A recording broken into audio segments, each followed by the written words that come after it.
बिस्मिल्लाहिर्रहमानिर्रहीम। अस्सलाम वालेकुम नाज़रीन, यूके न्यूज़ लाइन में मैं आपको खुशामदीद करता हूँ। मैं हूँ आपका होस्ट नियाज शाकर और आज हम बात करेंगे CSS, PMS, ISI, IB, ANF और पुलिस के महकमों के इम्तिहानात की तैयारी के हवाले से कि स्टूडेंट्स को इन इम्तिहानात में कामयाब होने के लिए क्या करना चाहिए। इस हवाले से आज हमारे साथ मौजूद हैं जनाब इफ्तिखार चौधरी साहब। आप साबिक सिविल ऑफिसर हैं, सीनियर सहाफ़ी और पब्लिक पॉलिसी कंसल्टेंट हैं। इसके साथ साथ आप सीएसएस और पीएमएस के मेंटर हैं और आपकी रहनुमाई से बेशुमार स्टूडेंट्स इन इम्तिहानात में कामयाब होकर मुल्क और कौम की खिदमत कर रहे हैं। तो आए बात करते हैं और पूछते हैं कि स्टूडेंट्स को इन इम्तिहानात में कामयाबी के लिए क्या करना चाहिए। सर ये बताएं कि ये सीएसएस है क्या और इसका एग्ज़ाम कैसे होता है और इसकी कुछ तारीख हमें बता दें। पाकिस्तान में ये एग्ज़ाम कब से स्टार्ट हुआ और इसका मकसद क्या है। सेंट्रल सुपीरियर सर्विसेज, ये जो पाकिस्तान के जो मुकाबले का इम्तिहान है, ये सबसे बड़ा कंसिडर किया जाता है। बेसिकली ये इंडियन सिविल सर्विस से आया है, मतलब 1947 से पहले ये इंडियन सिविल सर्विस होती थी। जब 1947 में पाकिस्तान बना तो ये जो ये मुकाबले के इम्तिहान सेपरेट हुआ करते थे। उस वक्त पे जो असिस्टेंट कमिश्नर या डीसी जो बनते थे वो सेपरेट एग्जाम होता था। फिर ये पुलिस सर्विस का अलग इम्तिहान होता था, फॉरेन सर्विस का अलग इम्तिहान होता था। तो इन जो सीएसएस के जो होते सीएसपी जो बनते थे, जिस तरह अल्ताफ गौहर साहब हैं, कुदरतुल्लाह शहाब साहब हैं, बड़े बड़े नाम हैं, अल्ताफ परवाज साहब हैं। तो ये प्री कॉमनर्स कहलाते थे। यानी 1973 से जो पहले के जो ऑफिसर्स हैं वो उनको हम प्री कॉमनर्स कहते हैं। फिर 1973 में जब पाकिस्तान का आइन बना तो उसके बाद ये जितने भी 12 ग्रुप्स थे ये इकट्ठे होके इसको सीटीपी कहलाना लग गए, यानी कॉमन ट्रेनिंग प्रोग्राम।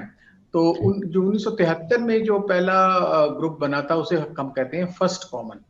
तो इसी तरह आप चलते जाएं, 83 में हो गया 10th कॉमन, 93 में हो गया 20th कॉमन, 2003 में 30th कॉमन, 2013 में 40th कॉमन। अब 40th कॉमन में से 7 जमा कर लें तो आजकल 48th कॉमन के करीब बात चल रही है। तो ये इसमें 12 ग्रुप्स होते हैं। मतलब जो प्राइम ग्रुप्स कहा जाता है वो पैस ग्रुप को कहा जाता है, पाकिस्तान एडमिनिस्ट्रेटिव सर्विस। इससे पहले इसको डीएमजी ग्रुप कहा जाता है, डिस्ट्रिक्ट मैनेजमेंट ग्रुप है। उस तरह पुलिस सर्विस है, फिर दूसरे जो है फॉरेन सर्विस है, इनलैंड रेवेन्यू है और कस्टम्स है, अकाउंट्स है, कॉमर्स एंड ट्रेड है, पोस्टल ग्रुप है, रेलवेज ग्रुप है, इंफॉर्मेशन ग्रुप है। तो ये 12 ग्रुप ये बनते हैं। तो ये बुनियादी तौर पाकिस्तान की जो क्रीम होती है ये उसको जो है वो वहां इसको लिया, क्रीम को लेते हैं ये मुकाबले के इम्तिहान से। तो हमने ये देख रहे हैं कि with the passage of time ये सब ब्यूरोक्रेसी कहते हैं। ब्यूरोक्रेसी जो होती है वो पॉलिसी मेकर्स को कहते हैं। ये अंडर एक गवर्नमेंट जो है उसके अंदर वो काम कर रहे होते हैं। इनके ऊपर जो एडमिनिस्ट्रेशन के लोग होते हैं जो इलेक्टेड हों या माशाल्लाह हमारे तो माशाल्लाह एडमिनिस्ट्रेटर भी रहे हैं, तो उनके नीचे ये काम करते हैं। असल में ब्यूरोक्रेसी जो है वो हुकूमत के जो अदारों को चलाने वाली मेन, जैसे आप कहते हैं कि ये जो मशीनरी है जो हुकूमत के निज़ाम को चलाती है वो ब्यूरोक्रेसी होती है। और ये 12 ग्रुप्स होते हैं। तो इनमें जो इम्पोर्टेंट जो बात ये है वो ये 1200 नंबर होते हैं। इसमें 600 नंबर होता है कंपल्सरी और 600 मार्क्स होते हैं इसके ऑप्शनल ग्रुप। और इसमें मल्टीपल चॉइसेस होती है कि आप ऑप्शनल में से चूज कर सकते हैं। तो इसके लिए जरूरी है सबसे पहले, क्योंकि सब के सब जो पेपर्स हैं आपने इंग्लिश में देने हैं, तो आपकी जो इंग्लिश जो है वो एक अच्छी होनी चाहिए। जी अच्छा सर, ये पीएमएस और सीएसएस में क्या फर्क है। पहले मैं थोड़ा सा वो एक्सप्लेन कर देता हूँ। वो पीएमएस जो होता है वो प्रोविंशियल मैनेजमेंट सर्विस है, वो सूबाई है। मतलब पंजाब की अपनी एक सिविल सर्विस है, वो पंजाब से बाहर नहीं जा सकते, ठीक है ना। जो पंजाब जो फेडरल पब्लिक सर्विस कमीशन होता है जो जिसका अंडर ये सीएसएस, ये पूरे पाकिस्तान में कहीं भी पोस्ट हो सकते हैं, ठीक है ना। तो और ये 12 ग्रुप्स होते हैं। इन अवेलेबिलिटी ऑफ द पोस्ट के ऊपर वो डिपेंड कर रहा होता है, ठीक है ना। तो लेकिन उनमें और इनमें जो बुनियादी फर्क ये होता है कि ये इसके जो ऑप्शनल सब्जेक्ट होते हैं वो 200 मार्क्स के होते हैं, जो प्रोविंशियल मैनेजमेंट के होते हैं। मसलन आपने 3 सब्जेक्ट चूज करने होते हैं 200 नंबर के, जबकि इसमें जो CSS होता है उसमें आपके पास चॉइसेस होती हैं। वो 100 नंबर वाला भी आप रख सकते हैं, 200 मार्क्स का भी आप रख सकते हैं। तो ज्यादातर लोग प्रेफर करते हैं कि 200 मार्क का एक रख लिया, फिर बाकी जो 4 सब्जेक्ट्स हैं वो 100 मार्क्स के रख लेते हैं स्टूडेंट्स जो हैं। जो विनिंग कॉम्बिनेशन होता है, जो सक्सेसफुल कॉम्बिनेशंस हमने लास्ट 25 ईयर्स से हम देखते जो आ रहे हैं। तो सबसे पहले जो मैं आपसे बात कर रहा था वो है इंग्लिश का। हमारे जो बच्चे हैं उनकी इंग्लिश, वो क्या करते हैं, बड़ी पैथेटिक किस्म की जो गाइड्स हैं जो मार्केट में अवेलेबल होती हैं वो खरीद लेते हैं, उसको जनाब वो पढ़ते रहते हैं, अंडरलाइन करते हैं और वो क्रैमिंग करते हैं। तो उससे फिर बच्चों का बड़ा नुकसान होता है। और दैट्स वाई के इसके जो CSS के जो रिजल्ट्स हैं वो बड़े पैथेटिक आते हैं, 0.2%, 3% इस तरह उनके होते। पहले काफी अच्छे आया करते थे जनरल ज़िया-उल हक के जमाने में, फिर बाद में अभी जो उसका स्टैंडर्ड है काफी वो गिरा है। उसकी बुनियादी वजह क्या है कि हम बच्चों को इंग्लिश लिखने की आदत नहीं होती। मेरे पास जो बच्चे आते हैं, मसलन ऐसे राइटअप्स होते हैं, अब वो 100 नंबर का पेपर होता है और उसमें इंग्लिश में आपने कैसे लिखना होता है। आपके पास 10 जो है वो टॉपिक्स दिए होते हैं, उन 10 टॉपिक्स में से आपने एक चूज करना होता है, उसमें आपने फिर उसको वो डेवलप करना होता है उस ऐसे को। अब वो होता क्या है, वो 2500 से 3000 वर्ड्स लिखने होते हैं। तो 2500 से 3000 वर्ड्स, आपकी जो अंग्रेजी है वो एकदम खत्म हो जाती है 1000 या 1200 वर्ड्स के बाद, क्योंकि आपके पास वोकैबुलरी नहीं होती और एज वेल एज आपके पास क्वालिटेटिव मटेरियल नहीं होता। और वो कि आपने लिखना क्या है।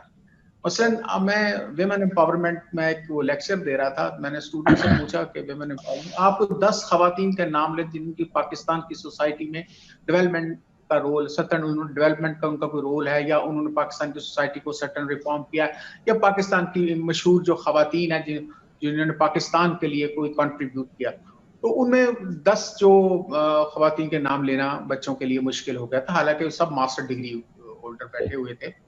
तो कहने का मकसद ये है कि बच्चे जो हैं वो नॉलेज नहीं होती उनके पास, जो सबसे बड़ा प्रॉब्लम है। दूसरा, उनकी राइटिंग स्किल्स नहीं होती।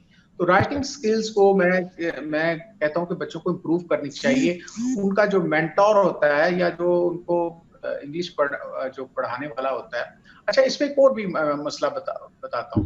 एक बच्चा, बल्कि बच्ची आई है मेरे पास, वो कहती है कि जी मैंने जो इंग्लिश पढ़नी है आपसे। तो मैंने कहा यार आप इस पहले वो PhD बता रहे थे इंग्लिश का ना, वो उनसे मैं पढ़ती रही हूँ, मैं सेटिस्फाइड।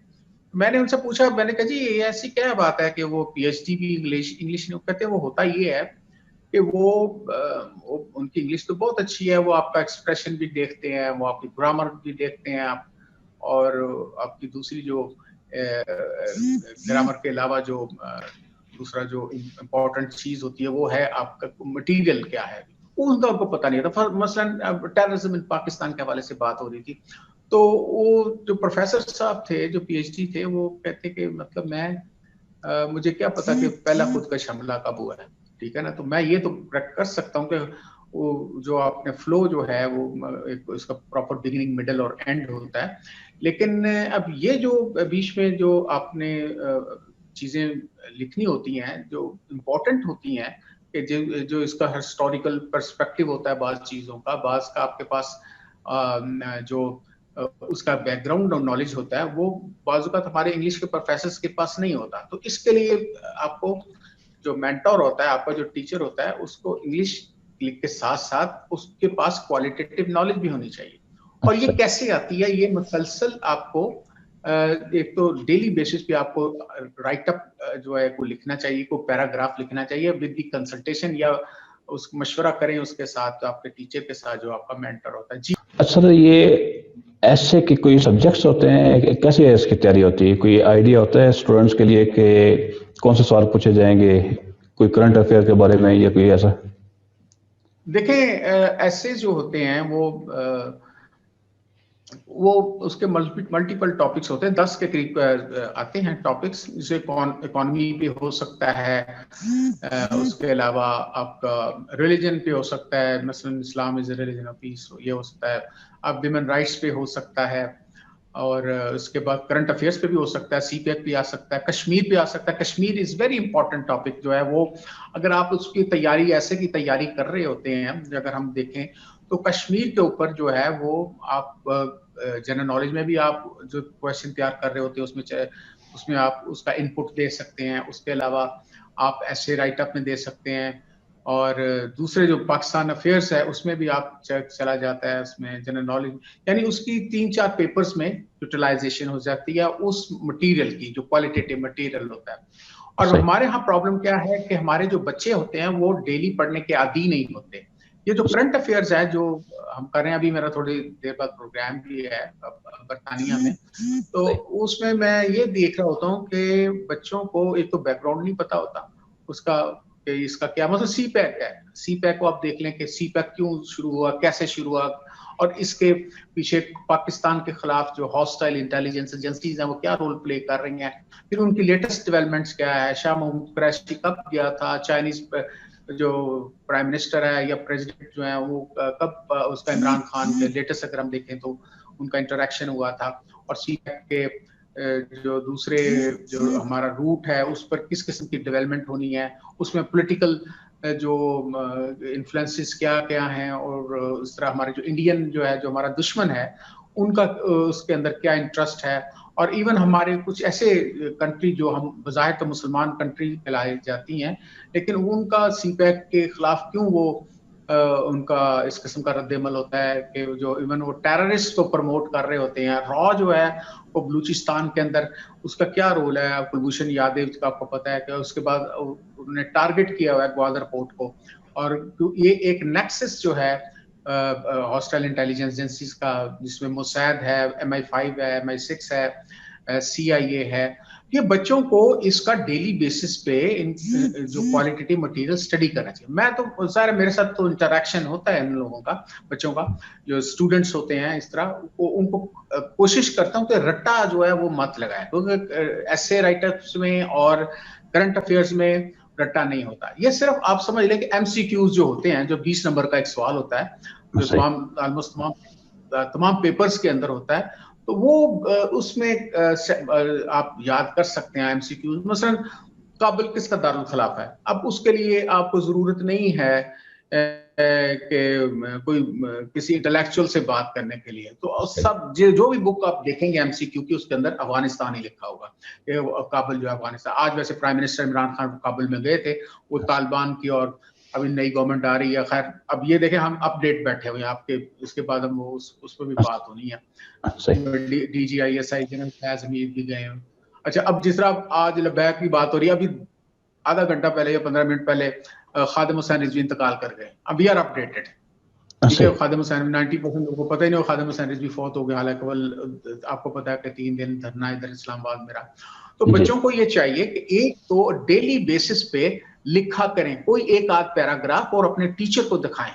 ठीक है ना, मैं क्या करता हूँ, मैं क्या ये करता हूँ, इवन CSS या PMS, उसके लिए सबसे पहले होता है कि मैं डॉन न्यूज़पेपर का कहता हूँ कि डॉन न्यूज़पेपर की जो 5 खबरें आप नेशनल न्यूज़ की निकालें और उसकी इंटरनेशनल न्यूज़ की निकालें, उनको डेली बेसिस पे पढ़ें। पढ़ने के बाद अगर मुश्किल अल्फाज हैं, डिक्शनरी आजकल तो आपको इतनी मोटी मोटी डिक्शनरी लेने की जरूरत नहीं है, आपके पास MS वर्ड है और उसके इंटरनेट है आपके पास, तो 1 मिनट में आपको उसके सिनोनिम्स भी मिल जाएंगे, एंटीनिम्स भी मिल जाएंगे, तो आपको फौरन उसके एक वर्ड के 10 उसके जो सिनोनिम्स मिल जाते हैं, उसका पता चल जाता है आपको क्या।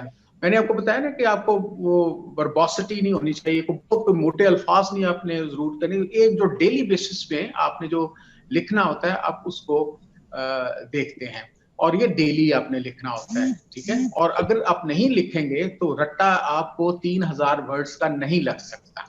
ठीक है, क्योंकि उसमें आपको लॉजिकली आपने उसको डेवलप करना होता है। ठीक है, प्रॉपर बिगिनिंग होती है, मिडल होता है, एंड होता है ऐसे राइटर्स में, और जो हमारे बच्चे हैं वो उसको चीज को नहीं देख रहे होते, और इसी तरीके से सबसे इंपॉर्टेंट चीज है आउटलाइन बनाते हैं फिर उसमें ऐसे में ना, तो आउटलाइन में वो जो आपने 10 उसके फर्ज करें आउटलाइन जो हैं या सेंटेंसेस निकालें या सेलिएंट फीचर्स निकालें, आपने उसी चीज को आगे डेवलप करना है। ठीक है। अच्छा, ये जो 5 जो मैं नेशनल न्यूज निकलवाता हूँ बच्चों से, उससे मुझे अंदाजा हो जाता है कि इनको कितनी समझ लगी है कि नेशनल न्यूज किसको कहा जाता है। ठीक है ना। अब नेशनल न्यूज में पाकिस्तान के बारे में जो पॉलिसी बन रही होती है, पाकिस्तान में लॉ एंड ऑर्डर का इशू को बन रहा होता है, कोई टेररिज्म का इशू बन रहा होता है, कोई पाकिस्तान की इकोनॉमी पे कोई फर्क आ रहा होता है, और पाकिस्तान के हवाले से जो इंटरनेशनल जो कॉन्स्पिरेसीज होती हैं, जो वो आप उसको देख रहे होते हैं।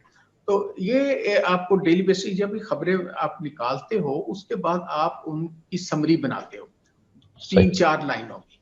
ठीक है। उसमें ये होता है कि आपको एक पैराग्राफ समराइज करने की आदत डेवलप होना शुरू हो जाती है। आप उसको, आपको पता है कि अच्छा एक बहुत क्वेश्चन आता है, इवन पीएमएस में भी होता है, जो वन पेपर जो कॉम्पिटिटिव एग्जाम्स हैं जिसमें ये है एफआईए है, एंटी नारकोटिक्स की हैं, आईबी की हैं, आईएसआई की हैं, नैब की हैं, एफआईए की हैं। ये जो एग्जाम्स होते हैं वन पेपर के, एक डिस्क्रिप्टिव पेपर होता है और एक एमसीक्यूज का पेपर। तो जिस डिस्क्रिप्टिव पेपर होता है उसके अंदर आपको ये 25 नंबर की समरी भी देनी पड़ती है। तो उसको आपने 1/3 जो है उसमें आपने ट्रांसलेट उसको समराइज करके उसको लिखना होता है। अब ये आप में आदत डेवलप हो जाती है। आप जब नेशनल न्यूज डेली बेसिस पर 5 कोई समरी बना रहे होते हैं और उसको टीचर के साथ डिस्कस कर रहे होते हैं, उसमें आप में एक आदत डेवलप हो जाती है कि तमाम जो इतना बड़ा पैराग्राफ जो है उसको आप समरी में तब्दील करते हैं। तो उसमें किन चीजों को मद्देनजर रखना होता है, फिर हम उनको समझाते हैं कि कौन सी चीजें उनको मद्देनजर रखनी होती है। आप जब तक रिसर्च ओरिएंटेड माइंड नहीं होगा, आपसे सीएसएस नहीं होगा, आपसे पीएमएस नहीं होगा। ये तो कंपल्सरी पेपर्स की बात है। इसी तरह इस्लामियात के पेपर, सबसे ज्यादा जो बच्चे फेल होते हैं वो इंग्लिश में होते हैं। 100 नंबर का ऐसे होता है, 100 नंबर का आपके पास ग्रामर होता है। ग्रामर हम जो है वो exploring the world of English, वो भी उसको ले लेते हैं। एरन मार्टिन जो है उसकी ग्रामर जो है वो भी हम रिकमेंड करते हैं, लेकिन ऑलमोस्ट तमाम ग्रामर एक जैसी होती हैं। उसमें आपका ज्यादातर फोकस जो है वो कंपोजिशन पहले होता था, अब तो उसकी जगह वो पैराग्राफ आ गया है, ट्रांसलेशन का भी, और फिर आपको ईडियम्स आपको पता होना, एनोलॉजीज का पता होना चाहिए, और ये उस बुक के अंदर आपको मिल जाती हैं। और फिर पेयर ऑफ वर्ड्स होते हैं, passive vibe, active voice, prepositions का यूज होता है, फिल इन द ब्लैंक्स, फिर रॉन्ग सेंटेंसेस को राइट सेंट, इस तरह की चीजें होती है। प्लस जो समरी प्रेसी होती है, तो प्रेसी जो है वो बड़ी इंपॉर्टेंट होती है, क्योंकि वो ज्यादातर बच्चे जो हैं उनको तजर्बा नहीं होता, मैंने देखा है। और वो ये जो मैं आपको प्रैक्टिस बता रहा हूँ डेली डॉन न्यूज़पेपर के, वो जो समरी बनाना, उससे बच्चों को काफी जो सपोर्ट मिलती है। सर कोई रिकमेंडेड बुक्स हैं इन पेपर्स की तैयारी के लिए, जैसे ये exploring the world of English, ये इंग्लिश कंपोजिशन के लिए है, ऐसे एक करंट अफेयर डाइजेस्ट भी होता था, अब पता नहीं है या नहीं। तो कौन सी बुक्स आप रिकमेंड करेंगे इंग्लिश के लिए? देखिए मैं आपको बताता हूँ, जो करंट अफेयर्स के लिए जो बुक्स होती हैं वो देखिए, वो करंट अफेयर का मतलब आज जो की बात है, कल वो तो न्यूज़पेपर्स हैं, वो आप एक डॉन न्यूज़पेपर पढ़ना होता है। दूसरा एक वेबसाइट है unewstv.com, unewstv.com। आप जो बच्चा है, स्टूडेंट को मैं रिकमेंड करता हूँ कि यार आप डेली जो है वो जो हमारे जो प्रोग्राम्स हैं आप उनको देखा करें। अब मैं भी करंट अफेयर्स के प्रोग्राम भी करता हूँ, वो देखते हैं, स्टूडेंट्स देखते हैं। जिस तरह आज अभी होगा, जर्नलिस्टों ने वो नवाज शरीफ के लिए उन्होंने पिटीशन दायर की थी इधर इस्लामाबाद हाई कोर्ट में, उस पर अभी मेरा प्रोग्राम भी होना है। अभी फौत हो गए हैं अल्लामा खादिम हुसैन रिजवी। अब हमें पता होना चाहिए कि इसके बारे में क्या बात हो सकती है, ये क्या होनी है। तो ये आपको मेंटली अवेयर होना पड़ता है। उसके लिए क्या, एक तो आप वो unewstv.com, उसमें जो तमाम जो प्रोग्राम्स होते हैं, हमारे टीवी के अच्छे प्रोग्राम्स होते हैं, वो घंटे का अगर टॉक शो है तो वो 25 मिनट में खत्म कर देते हैं। ठीक है ना, क्योंकि उसमें वो एड्स नहीं होते। वो उनको कम से कम एक देखना चाहिए, बदल बदल के देखना चाहिए। मेरे भी प्रोग्राम चल रहे होते हैं, वो आप उसको भी देखा। मैं तो कोशिश करता हूँ वो सीएसएस या कॉम्पिटिटिव एग्जाम के हवाले से मैं उसको अरेंज करके मैं डिस्कशन करूँ। अब जहां तक बुक्स की आप बात कर रहे हैं, मैं कभी रिकमेंड नहीं करता कि किताबें आप लें करंट अफेयर। अब करंट अफेयर्स होता है कि आज क्या है, वो आप अपडेटेड होना चाहिए, ठीक है, और उसमें आपके पास बैकग्राउंड नॉलेज होनी चाहिए। जिस तरह कश्मीर के बारे में करंट अफेयर्स क्या, आप डोगरा राज से शुरू करते हैं, उससे पहले जब पाकिस्तान और हिंदुस्तान भी अलग-अलग नहीं हुए थे, उससे लेकर आपको हिस्ट्री होनी चाहिए आपके पास। देखिए, मैं जो ये काम कर रहा होता ना, या बता रहा होता हूँ, मेरे जो स्टूडेंट्स होते हैं माशाल्लाह, वो काफी वो उसमें चले भी गए हैं, जी। इसमें सिविल सर्विस के अलावा FIA में, एंटी नारकोटिक्स में भी काफी गए हैं। तो सही। उसमें मैं यही सजेस्ट करता था। देखिए, कोई आसमान से नहीं उतरा हुआ कि ये जो CSPs होते हैं आसमान से उतरे हुए हैं। सही। एक आपको इस तरह की स्टडी करनी चाहिए ना, स्मार्ट स्टडी करनी चाहिए। रट्टाइज्म जो है वो, क्रैमिंग जो है वो आपको स्पॉइल कर देती है और नंबर कभी भी नहीं देती, ठीक है ना, क्योंकि सही। आपको समझ नहीं लगती। तो इसलिए जो करंट अफेयर्स के हैं, आप जो ग्रामर है तो वो कोई भी ले सकते हैं, और मैंने आपको बताया कि exploring the world of English, Aaron और मार्टिन जो है वो भी आप ले सकते हैं, और जी। कोई भी ले सकते हैं। उसमें बेसिकली वो ग्रामर एक ही तरह के, ऐसे में आपका माइंड स्टडी किया जाता है। आपका सही। जो माइंड जो है ना, उसको वो देखा जाता है, जो एग्जामिनर होता है वो आप चेक करता है कि आप असेसमेंट्स, आप किस किस आर्गुमेंट्स किस तरह आप लेके चल रहे हैं, सही। आइडियाज आपके क्या हैं। देखिए, क्योंकि इंटरेस्ट होगा तो आप उसको स्टडी करेंगे, अगर इंटरेस्ट नहीं होगा, आप ये वो, मैं अब नाम नहीं लेता, ऐसी पैथेटिक गाइड्स हैं, वो उससे आप नहीं बना सकते। मेरा क्या तरीकाकार होता है कि मुख्तलिफ जो अच्छे ऑथर्स हैं, वो उनके वो देके मैं खुद उनको बच्चों को इनकरेज करता हूँ, बल्कि खुद मैं नोट्स उनको बना के भी देता हूँ, और कोशिश करता हूँ कि यार आप लिखें, और लिखने का, और वो मिलके दोनों की हमारी वो काविश होती है कि 20 नंबर का क्वेश्चन, आप ये भी देखना आपने 20 नंबर में खत्म करना, आपने उसको 400 सफे नहीं लिखने, वो 20 नंबर का क्वेश्चन होगा पाकिस्तान स्टडीज का, उसमें उसके अलावा MCQs वगैरह भी होते हैं। इसी तरह जनरल नॉलेज के पेपर होते हैं, इसी तरह EDS जो होता है, एवरीडे साइंस का जो होता सही। है, वो उसका पेपर होता है, उसमें कुछ मैथमेटिक्स का पोर्शन होता है, ठीक है। उस मैथमेटिक्स के पोर्शन के लिए, और दूसरा ये EDS का, ये हम जो एडवांस पब्लिशर्स की बुक्स हैं, वो MCQs वगैरह उसमें होते हैं, वो बड़े अच्छे होते हैं, वो PMS में भी काम आते हैं। उसमें मैथमेटिक्स जो अभी इंट्रोड्यूस करते, पहले नहीं हुआ करता था, अब इसमें सही। मैथमेटिक्स का पोर्शन हो गया, प्रोपोर्शनेट उसका क्वेश्चन है, परसेंटेज के वाले से बात होती है, वो इस तरह क्वेश्चंस होते हैं उसके बारे में ना। और ये बाकी जो है उसमें फिजियोलॉजी के बारे में, एक ह्यूमन फिजियोलॉजी होती है, और फिर कायनात के बारे में कुछ क्वेश्चंस होते हैं, चांद ग्रहण कैसे है, सूरज ग्रहण कैसे होता है, और ये आप लेकिन देखें, ये आप एक रेगुलर स्टडी है, ठीक है। रेगुलर स्टडी जो है वो जब तक नहीं करेंगे, आपको चीजें जो याद नहीं होती, फिर आप लिखें। लिखना होता है, ये रट्टे नहीं लगने होते, ये किताबें खोल के अंडरलाइन करने से आपको चीजें याद नहीं होती। बाकी आ जाता है दूसरा इसके, आपके मुख्तलिफ जो ऑप्शनल सब्जेक्ट्स होते हैं, वह आजकल क्रिमिनोलॉजी जो है वो उसको वेटेज दिया जाता है, और लोग सुनने में भी आता है। देखिए, मैं कोई चीज इसलिए नहीं, गलत बात हो जाएगी कि क्रिमिनोलॉजी के बारे में ये कहा जाता है कि जाहिर है कि जो सिविल सर्विस में पास ग्रुप होता है, या पुलिस सर्विस के बहुत होते हैं, इसमें आप क्राइम के बारे में स्टडी करते हो, क्राइम कितनी किस्म का होता है, और व्हाइट कॉलर क्राइम, क्योंकि FIA में भी आता है आपको, ये ANF में भी आपको काम आता है, ठीक है, सही। क्रिमिनोलॉजी जो होती है, क्योंकि आपने FIA एक्ट पढ़ना है, उसको FIA एक्ट के अंदर फिर इमिग्रेशन एक्ट होता है, फिर उसमें ह्यूमन ट्रैफिकिंग के बारे में एक्ट होता है, वो आप जाली पासपोर्ट वाले जो काम करते हैं उनके बारे में। अभी CTD का भी हो गया है ना, जो आपको दहशत गर्दों को ये FIA के जो लोग पकड़ते हैं, उनको भी, जो हालांकि ISI का भी एक मेजर रोल है इसके अंदर। अब ISI के पेपर की बात होगी तो ISI जो है ऑब्वियसली पाकिस्तान की सुप्रीम इंटेलिजेंस एजेंसी है।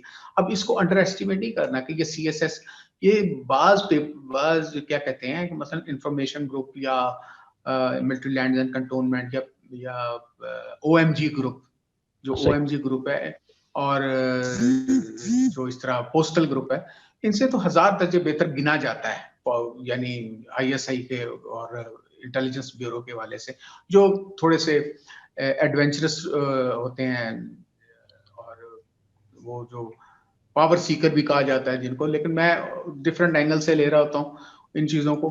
तो वो अच्छी जॉब्स कंसिडर की जाती हैं। नैब, एडी नैब जो है, आप देखें नैब के वो कंट्रोवर्सी चली हुई है, पॉलिटिशियन जो है उनके पीछे पड़े हुए, नैब खत्म किए गए। एडी नैब भी होता है, एडी एंटी नारकोटिक्स होता है, एडी एफआईए होता है, एडी आईएसआई होता है, एडी इंटेलिजेंस ब्यूरो होता है। इसके 2 पेपर्स होते हैं, आपको पता है, एक एमसीक्यूज का होता है और एक डिस्क्रिप्टिव पेपर जो इंग्लिश होते हैं जिसमें, ठीक है, उसमें मैथ का पोर्शन होता है, उसमें फिर इंग्लिश का एसे का आपने लिखना होता है, और फिर ऐसी प्रेसी होती है इस तरह। तो ये हम जो है वो अभी क्योंकि टाइम शॉर्ट है ना, तो इसलिए मेरी कोशिश है कि एक जनरल आइडिया बच्चों को, स्टूडेंट्स को जो एस्पायरेंट है सीएसएस के और पीएमएस के, उनको देना जरूरी है। अब जबकि पीएमएस में अगर आप चले जाएं तो पीएमएस के अंदर वो उर्दू का एक एसे होता है, ठीक है, वो 100 नंबर का जो इस तरह होता है, और पेपर्स होते हैं, उर्दू का भी एक एसे होता है, वो भी लिखना होता है आपने। तो और उसमें इंग्लिश का भी एक ऐसे होता है कंपल्सरी सब्जेक्ट्स में, वो भी चले आ जाते हैं। लेकिन उसमें जो एक नेगेटिव समझ लें या पॉजिटिव समझ लें, उसमें जो ऑप्शनल सब्जेक्ट्स होते हैं वो 200 नंबर के होते हैं, वो आपने 3 रखने होते हैं। उसमें मल्टीपल चॉइसेस होते हैं, उसमें जी ग्रुप, ए से लेकर जी तक ग्रुप होते हैं, उसके अंदर से आपने चूज करना होता है इसको। तो मेरा जो स्टूडेंट्स को जो फर्स्ट टिप है कि जब तक आप अपनी राइटिंग स्किल्स इंप्रूव, ये तो गुफ्तगू से, देखिए मैं गुफ्तगू हो सकता है बड़ी अच्छी कर लेता हूँ फला फला, और बच्चा मेरी स्टूडेंट एज ए लेक्चर भी सुन लेगा, ठीक है जी, कि जी ये थीसिस स्टेटमेंट कैसे लिखनी है, और उसके बाद आउटलाइन कैसे बनानी है, फिर क्वालिटेटिव मटेरियल कैसे आपने लेना है। लेकिन जब तक आप अपने हाथ से नहीं वो लिखेंगे, उस वक्त तक आपको कोई उसका मतलब डिविडेंड पे नहीं होगा उसमें। तो इसलिए कोशिश ये करनी चाहिए कि वो चीजों, इस चीज को डेवलप करें, अपने एक रिसर्च को, और दूसरा अपने इस चीज को जो अपने डेली बेसिस पे जो राइटअप लिखने। सर ये तो बहुत सारे स्टूडेंट्स होते हैं जो घरों में बैठकर अपनी तैयारी करते हैं, और कुछ जो शहरों में है जिनको इतने चांसेस मिले होते हैं कि वो किसी एकेडमी में जाकर अपनी तैयारी करते हैं, तो क्या फ़र्क है? और जो घर में बैठा बच्चा है, स्टूडेंट है, वो कैसे तैयारी करेगा? और सीएस जो एकेडमी है उनका क्या रोल है इसकी कामयाबी में? देखिए बेशुमार एकेडमीज हैं, मतलब 10,000 एकेडमीज हैं। अब असल में कई दफा मुझसे पूछा है कई बच्चों ने कि सर वो हमें कौन सा टीचर इंग्लिश पढ़ाएगा, मुझे नहीं पता होता इन चीज़ों का। मैं कह, हम टीचर तो नहीं है, वी आर प्रोफेशनल्स। तो वो होता ही है ना कि ये बच्चे की एक्सेस जो है उसके क्वालिटेटिव मटेरियल तक, और कौन सा मटेरियल आपने यूज करना है। आपके पास देखते 2 घंटे 50 मिनट ऐसे राइटअप के लिए, ठीक है, उसके अंदर आपने ये चीजें लिखनी होती हैं। और वो जो घर में बैठा हुआ बच्चा, उसको गाइडलाइन नहीं होती, ठीक है, जो गाइडलाइन नहीं होती, सीएसएस गाइड, मेरा ख्याल है गाइडेंस के बगैर नहीं उसको आता। वो इधर से दाएं बाएं से पूछता है, ये होता है। वो बड़ा लकी होते हैं स्टूडेंट्स जो घर बैठ के कर लेते हैं, जो, लेकिन उनका एक्सपोजर होता है, उनके टीचर्स के साथ इंटरेक्शन होता है। ऐसे नहीं होता मसलन वो लम्स की एक बच्ची जो है वो अगर कर गई क्लियर, तो वो लम्स में पढ़ रही है, उसका इंटरेक्शन वहाँ के जो टीचर्स जो हैं उनका एक मर्तबा था, उनका एक स्टैंडर्ड था जो बात कर रहे होते हैं। इस तरह जो हमारे डॉक्टर्स हैं वो भी करते हैं और इंजीनियर्स भी करते हैं, बट गाइडेंस की जरूरत होती है। ऑब्वियसली एकेडमीज अब तो बन गई हैं, वो अट्रैक्ट होते हैं। तो वो अब एकेडमी में ये मसला आ गया कि बच्चे 100 बच्चे हैं, अंदाजा करें 100 बच्चे हैं। अब मेरा आपको पता है कि बड़े अच्छे दोस्त हैं आजाद इकबाल, जो कल्यामा इकबाल के पोते हैं, उनके साथ मेरा कई दफा इंटरेक्शन होता है। वो आते हैं मेरे पास, पाकिस्तान में आते हैं मेरे पास आते हैं। तो मेरे उनसे कई दफा डिस्कशंस हुई हैं कि फिक्र इकबाल के हवाले से कि हमारे जो सीएसएस के अंदर क्या क्या चीजें इन बच्चों को पढ़ाई जाएं, इवन एकेडमी के अंदर क्या पढ़ाएं। इवन हम प्रपोज करते हैं प्राइम मिनिस्टर को भी, बीइंग जर्नलिस्ट या पब्लिक पॉलिसी कंसल्टेंट के तौर पे, तो वो भी हम देखते हैं कि एक ये एक तरह का मतरूक होता जा रहा है हमारा सिलेबस भी, और इस तरह कई चीजें हमें फील होती हैं। लेकिन अब क्योंकि एग्जिस्ट कर रहा है, किसी ने तो सीट पे जाना है ना, तो उस गिवन जो सर्कमस्टांसिस के अंदर और वो गिवन सिचुएशन के अंदर, तो हमें ये देखना होता है कि अब एकेडमी जो है 80 बच्चे, अब मुझे नहीं पता कि 80 बच्चे क्या वो एक माइक बंद कर देते हैं। अगर इंटरेक्शन टीचर के साथ नहीं होता, तो मुझे बताएं कि कैसे वो उसके अंदर क्यूरीज होती है। अब हम जो है हम एनकरेज करते हैं कि स्टूडेंट क्वेश्चन करें, सही। ठीक है ना। कोशिश करता हूँ मैं कि यार एनकरेज करता हूँ कि वो अब वो अगर किताब से देकर पढ़ना है, ये बुक में फर्ज करेंगे ये मुसलमानों के बारे में ये है, इतनी मोटी किताब है आपको नजर आ सही। रही है, ठीक है ना। तो अब ये रेफरेंसेस बुक्स हैं, मतलब बेशुमार ये भरी पड़ी है मेरी। तो अब इस तरह के जो मामलात हैं, अगर वो टीचर से कोई क्वेश्चन करना चाहता है वो क्वेश्चन नहीं कर सकता, क्योंकि 80 बच्चों को इलामा इकबाल भी आगे पढ़ाएं, क्या मुझे बताएं कि वो इंटरेक्शन तो नहीं हो सकता उस थोड़े से टाइम फ्रेम में। तो उसमें फिर देखना ये होता है कि क्लास छोटी होनी चाहिए, ठीक है, और इंटरैक्टिव होनी चाहिए। तो सिलेक्शन भी इसी बाज बदकिस्मती से भी 1-2 नंबरों से भी रह जाते हैं। अब एक दफा बच्चा जो टॉप किया था, अब इससे ना कि जवेरिया एक बच्ची थी, वो 4-5 साल पहले उसने जी। एग्जाम दिया, वो टॉप कर गई, पूरे पाकिस्तान में टॉप कर गई। अच्छा, सही। उसने क्योंकि रिजल्ट लेट आता है ना, तो उसने अगला इम्तिहान भी दे दिया, मतलब अब देखें नवंबर में अभी रिजल्ट आया, सही। अब अगला पेपर जो होना है वो फरवरी में होना है। तो फरवरी में वो जब वो क्या कहते हैं पेपर दिया उसने, जो उन्हीं मेन वाले वो पिछला रिजल्ट क्लियर हो गया तो टॉप कर गई थी। तो सही। जब वो फरवरी में चले वो फेल हो गई। अब अच्छा। जाहिर है कि वो लोग ये कहते हैं कि यार जो टॉपर है वो कैसे, अब क्या वो जो एग्जाम जिसने उसने दिया था एक पर्टिकुलर टाइम में एक पर्टिकुलर टॉपिक के ऊपर, उस पर तो टॉप कर गई। जी। अब जो दूसरा जो अगले साल वो 4 महीने बाद जो इम्तिहान दिया उसमें वो फेल हो गई। तो हमारे जो बच्चों को जो ब्यूरोक्रेसी के जो हमारे ऑफिसर्स को जो चूज किया जाता है, तो क्या उसमें कोई फॉल्ट है या नहीं। अब इस सही। पे जो है इशरत जो है, डॉक्टर इशरत जो है वो कर रहा है, इस पे काम कर रहा है। और पिछली दफा भी उसने रिफॉर्म करने की कोशिश की सिविल सर्विस को, लेकिन वो नहीं हुई। अब उसमें थोड़ी सी पॉलिटिकल बात है जी, उसने कहा है कि जी जो शहबाज शरीफ है वो हमारा आइडियल एडमिनिस्ट्रेटर है। अब आप देखें कि आइडियल एडमिनिस्ट्रेटर साहब जो है वो नैब के अंदर वो बेशुमार वो टीटीओ में फंसे हुए हैं। क्या एक करप्ट शख्स जो है वो अच्छा एडमिनिस्ट्रेटर हो सकता है या नहीं, ये इस पर एक क्वेश्चन उठने शुरू हो गए हैं। अब उसकी जो रिफॉर्म्स है, दैट्स वाई अभी तक रिफॉर्म्स इंप्लीमेंट नहीं। सर अब देखें, इस्लामाबाद का स्टैंडर्ड कुछ और है, लाहौर का स्टैंडर्ड कुछ और है। आप मियाँ वाली, बहावलपुर, बहावल नगर, वहाँ अकेडमीज का स्टैंडर्ड भी कुछ और होगा, वहाँ के स्टूडेंट्स का स्टैंडर्ड भी कुछ और होगा। तो उन इलाकों से जो स्टूडेंट सीएसएस में आना चाहते हैं वो क्या करें? देखें मुझे अप्रोच करते हैं आजकल तो कोई साउथ वजीरिस्तान नहीं है, कोई पेशावर नहीं है, कोई केपीके नहीं, कोई इस्लामाबाद नहीं, कोई लाहौर नहीं है। आजकल तो सारी अकेडमीज बंद है, पता है ना आपको, ऑनलाइन डिस्कशन हो रही है। आज जो नई चीज डेवलप हुई है वो online discussion. Even Harvard university या कैम्ब्रिज यूनिवर्सिटी या ऑक्सफोर्ड यूनिवर्सिटी जो है दुनिया की जो टॉप यूनिवर्सिटीज होती हैं, मेरा क्योंकि उनके स्टूडेंट के साथ इंटरेक्शन होता है, वो ऑनलाइन ही होता है, जी। ठीक है ना। वो ऑनलाइन जो है वो जो सिर्फ ये मेडिकल और इंजीनियरिंग तो नहीं है ना, इस और भी इस तरह के सब्जेक्ट, मेडिकल तो जाहिर है कि आप जो इस तरह के जो सब्जेक्ट्स होते हैं वो तो आपको यूनिवर्सिटीज में या कॉलेज में रहकर ही आपको चीजें समझ लगती हैं। लेकिन जो लेक्चर्स जहाँ तक होते हैं ना, लेक्चर्स होते हैं या स्टूडेंट के साथ इंटरैक्टिव जो डिस्कशंस होती हैं, वो तो आप ऑनलाइन ही कर रहे होते हैं ना। ऑनलाइन आजकल आप देख लें, फिर वो 24 को शायद स्कूल बंद कर जा रहे हैं स्टूडेंट, तो ये अभी पता नहीं कोरोना कब तक रहना कब तक नहीं रहना। तो सही। वो बच्चे जो हैं आजकल इंटरनेट की फैसिलिटीज हर जगह आ गई है, और वो मेरे साथ राब्ता करते हैं लोग, मतलब इवन वाना वाले वो जो साउथ वजीरिस्तान है, केपीके के वो दूर दराज इलाके हैं, बलूचिस्तान जो वो जो कान में तरजई जी। और जी। वो नोशकी, उससे चाही, उससे आगे जो है वो स्टूडेंट्स वो बात करते हैं, और बड़े अच्छे अच्छे स्टूडेंट्स होते हैं। ये नहीं, लेकिन तो बहुत मेहनती स्टूडेंट्स होते हैं। आप जरा उनको असल राइट डायरेक्शन उनको दे दें तो वो जाहिर है अब वो पढ़ रहे होते हैं उस चीजों में। अब जी। हमारा तो ये जो हम जो स्टूडेंट देखेंगे, उनको भी बता दें कि कोई स्टूडेंट आपसे रब्ता करना चाहे वो कैसे करे, ऑनलाइन कैसे आपसे रहनुमाई हासिल करे।